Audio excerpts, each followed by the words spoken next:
Alright, I'm actually looking really forward to this video because I want to just talk about one of my very, very, very favorite subgenres in books.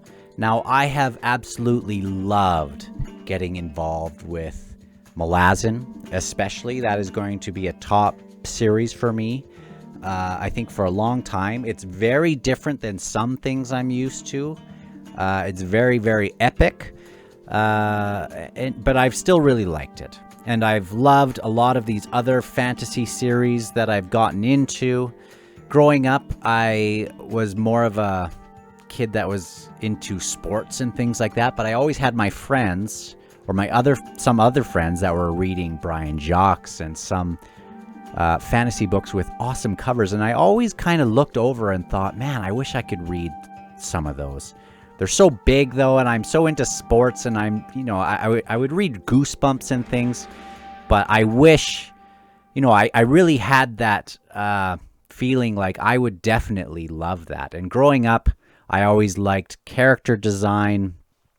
In video games, I always tended to love fantasy, but I just never got into a whole bunch of the books, and that's what I'm remedying because I do really, really, really love it. I was working on a card game about 15 years ago, or probably a little less, for a few years, where I was developing this thing with all these fantasy characters, and on the cards, I would put all this lore, and I had developed this whole world. But the gameplay kind of stunk. I was more interested in this lore, and I thought, man, maybe I need to just put this down and take this, shelf it until I'm ready to write a book. And so that's what I've been working on since that. And some of that lore came into this thing that I've been working on. Anyway, I love great characters. You can get great characters in this kind of literature. You can get it in fantasy. You can get it in sci-fi. You can get it in nonfiction as well. I love tropes. I want to do a trope video of my favorite one. One that is featured also in Malazan, but in a very, very cool, different sort of way. And that has to do with the Odotarl sword, by the way. I just love the whole sword coming down from like the father and stuff like that we find in things like Faithful and the Fallen. Think of Luke Skywalker getting his father's glowing sword. Often it's glowing. Think of Frodo with Sting, and anyway, I love that. So I love tropes. I love great stories. I love how they connect together. I love relationships. I love something that emotionally touches my heart. It's not always in fantasy. Sometimes we get it in sci-fi, but we all know that sometimes they bleed over. That's why the aisles are always so close together.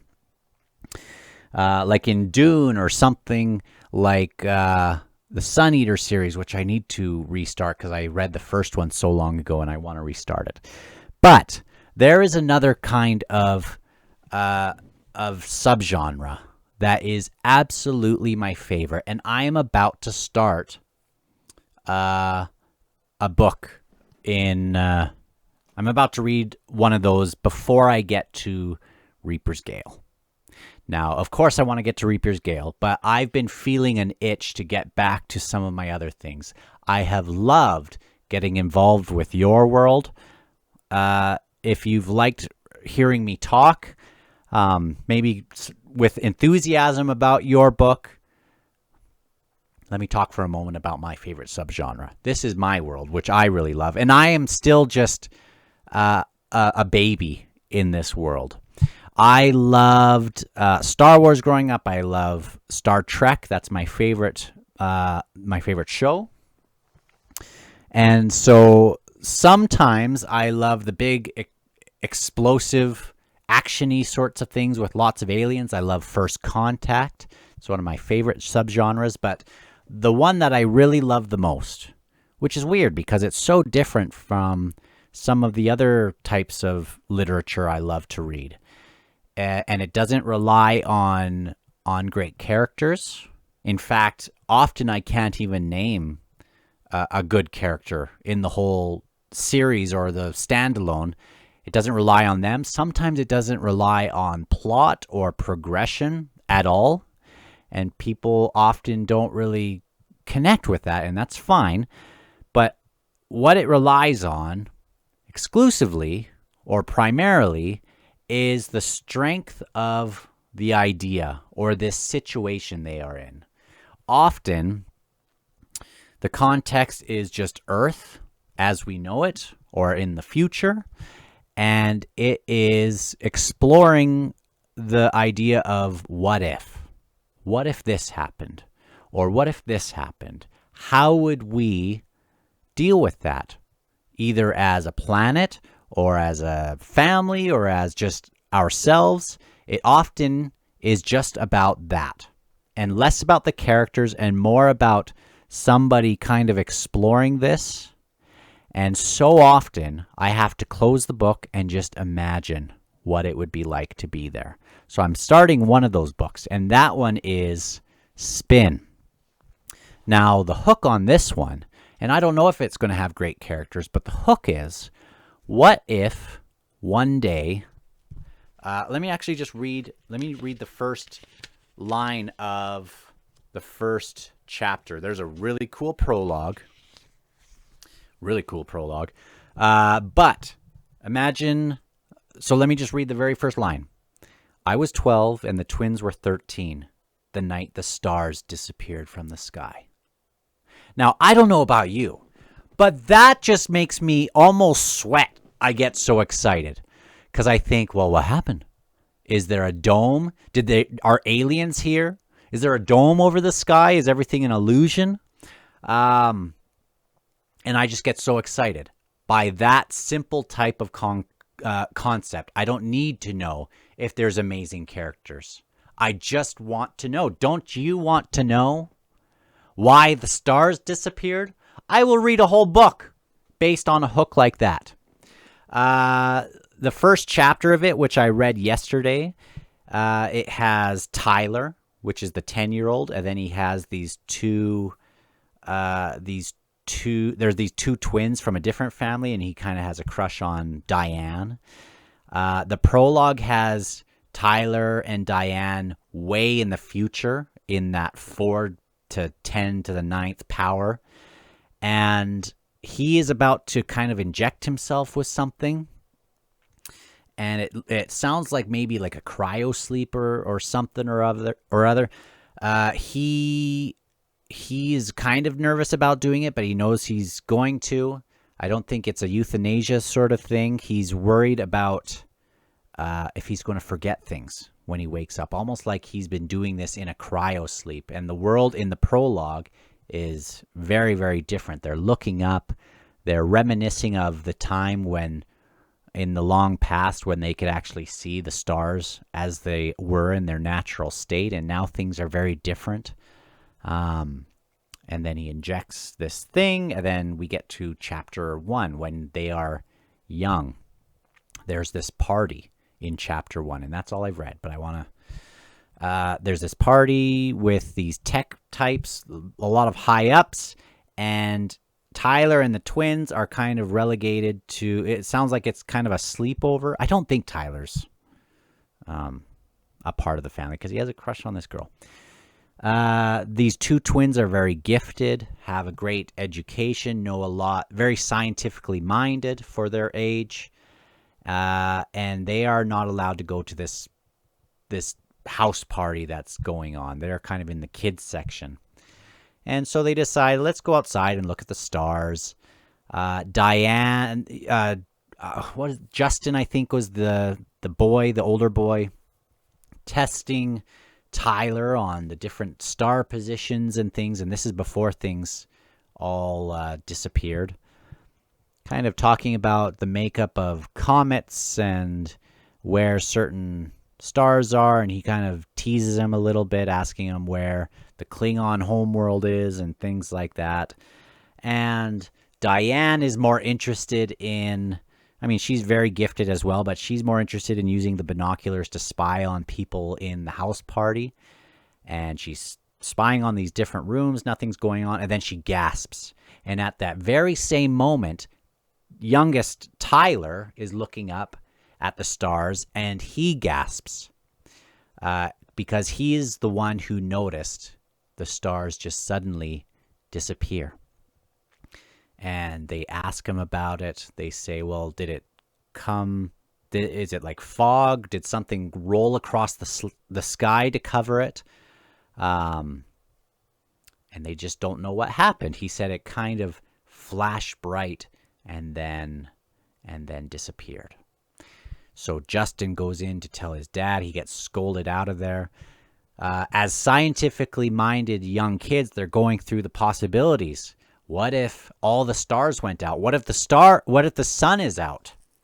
We'll be frozen by the morning. This is a big crisis. They go to the news. All the news is, the TVs aren't working. The internet's not working. And they're sort of freaking out about it, these three kids. And they are going to be outside, or they're going to stay up and wait to see if the sun comes up. The stars are gone, and now they're going to see, hopefully, that the sun will come up. They're freaking out a little bit. And the very end of this chapter has this, which I think is super cool. So they started to see some lights spilling in into their room. So they were back inside, I think, as the sun was going to come up. I didn't want to confess to the relief I felt. This was Tyler. I guess you were right, she said, suddenly buoyant. The sun's coming up after all. Of course, it wasn't really the sun.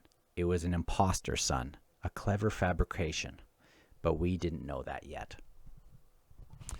So I don't know about you, but I am super interested in what the heck is going on. I've wanted to read this forever, and I want to know what is going on with these stars, if that's a fabrication, what's going on. People who mentioned when the day the stars went out kind of mentioned that it just happened in a way that didn't, if you were looking up in the sky, it wasn't super dramatic, but it would be dramatic if they just blinked out. So I am interested in that sort of thing. And I don't even need the characters to be super strong, but I've been excited. And if you want to read this with me and see what happened with these stars, just go do it. Go do it. And then I would love to talk about it. Another thing that I've mentioned that has that same sort of wonder is Rendezvous with Rama. I will mention that one more time because I wish more people read it. And a lot of people do finish the book thinking, well, there were no big, massive, amazing, epic moments in it, but it still has that wonder involved. Imagine a cylinder going through the sky, like a big pop can, and it's slowly spinning, kind of like giving it a little bit of that artificial gravity sort of thing. And the people on Earth notice it going past Neptune or Saturn or something, I can't recall. And they decide they're going to go investigate because it doesn't look like it's a naturally formed object. And I think it's something like 50 miles across or deep or in length, something like 30 miles in diameter. And they land a very small spacecraft with something like 5 or 6 crewmen. And they land it right on the nose here. And they wonder when they get there what's going to be inside this big alien craft, whatever this is. And so I'll just mention a very, very little bit in the very, very first part. I'm not going to give away a bunch of spoilers or anything, but the very, very first part of that gives such a sense of wonder. Imagine you go inside, just you and another person. And when you open up this hatch, you see just darkness everywhere. And you soon realize that most of this thing is completely empty. And you open this thing and you look down and you don't see anything. You look up and all around, and it's like you're opening up this hole in a wall that's, again, this 30 mile long sort of thing. So you can't see anything, but it's like a bowl. So you can kind of, if you shined a light, you would see it kind of curving all the ways until it gets to the main floor area and whatnot. And since they're right on that tip, there's not much gravity, and they start kind of climbing down this bowl. Again, not really seeing anything. And as they climb down further, more and more gravity is beginning to kind of be apparent to them because it's spinning. And I'll put up some kind of picture. There's this ramp that they get to. Again, they can't see to the bottom of it. But over the course of some of this book, they're making their way down, kind of setting up camp and things. And it's really just exploring this thing. And it's also wondering what would happen if we had a whole bunch of light in here, if we could shine and see everything. What would we see? What's on the other side of this thing? What are we to make of this? Is this dangerous? And I am just so enthralled with that sort of thing. And I wish more people would get involved in reading that sort of stuff, because I love fantasy with amazing characters, but there's something about these amazing situations. Think, Children of Time. I've read the first one. Think of Planet of the Apes, but with a little bit different, and it's very, very cool. I think most people should read that. It does have good characters. Think of also the Three Body Problem. One of my very, very, very favorite series in terms of sense of wonder. And a lot of people burn out in the very first book because it's very techno-jargony, and that's not really my thing because I'm an idiot. So when it's very technical that way, I need to be thrown a bone. I need someone in the book to not understand it and have to have it explained to them in a layman, because they're a layman and I'm a layman. And so I don't want to get lost in the weeds with this kind of thing when it's very hard sci-fi like this. But sometimes it just hits perfectly well. And if you can get through this first Three Body Problem book, I think you will just be absolutely engrossed by the second and the third one, even though it gets like way out there. Now, imagine, and I'll just give a little teaser or whatever, a hook premise. Imagine people on Earth are trying to make contact, or there's this organization trying to make contact with any alien races out there, kind of sending out signals at all these different directions, and eventually they get something back. And so they are aware of them. That other race is aware of us. That other race says, basically, our planet is toast, but we're glad that you have one. We'll come and we're going to take it over. So resistance is futile, but we're going to be there in centuries.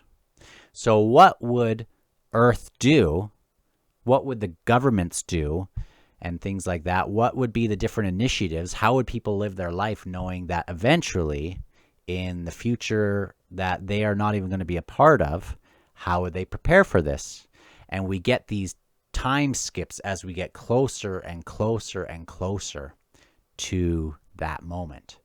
And we can see this really cool technological advancement as we are preparing for more of this, for this amazing, it's amazing as we are going towards this, but man, this as a first contact book is maybe, or series is maybe my favorite. And it just has that sense of wonder. And it's more about the situation, again, than it is about than it is about the characters themselves. I'm also thinking of things like A Fire Upon the Deep. The Man Who Fell to Earth was pretty cool that way, even though it was more about the character. And anyway, I am going to read Spin. So if any of that sounded interesting to you, let me know. And I would like to kind of bring some other types of things as well onto this channel, because even if it was exploring other kinds of books, I really, that's why I have it called Dan Explores Books as well, because I don't want to just review books. I would like to experience them with you. I would love to experience ones I've already read, but a lot of these I haven't. So if there are things that you would like to read or are on your TBR, let me know and I will bump them up. But I'm definitely going to be introducing some other things as well. And if you'd like to join me on that journey with some of these Wonder Sci-Fi sorts of things, or some of these other things as well, let me know. And totally open to literature. Like, I was considering reading The Hunchback of Notre Dame because I don't know, I want to read it. I was wanting to read some things like The Brothers Karamazov, which I already know a lot about, but I haven't actually read it yet. There's a few of these books that I would love to do. There's the Gormenghast trilogy, which I don't know if there would be Lord of the Rings if there weren't things like Gormenghast that were kind of happening just before it. Anyway, maybe I'm just talking out my butt now. So let me know. But I just read that first chapter of Spin and I thought, oh, it almost felt like being home again. And I am just so excited knowing that I can focus on this situation while letting my love for Malazan kind of simmer for a little while until I'm ready to get back to it, which will probably be right after Spin. So I'll talk to you on the next one.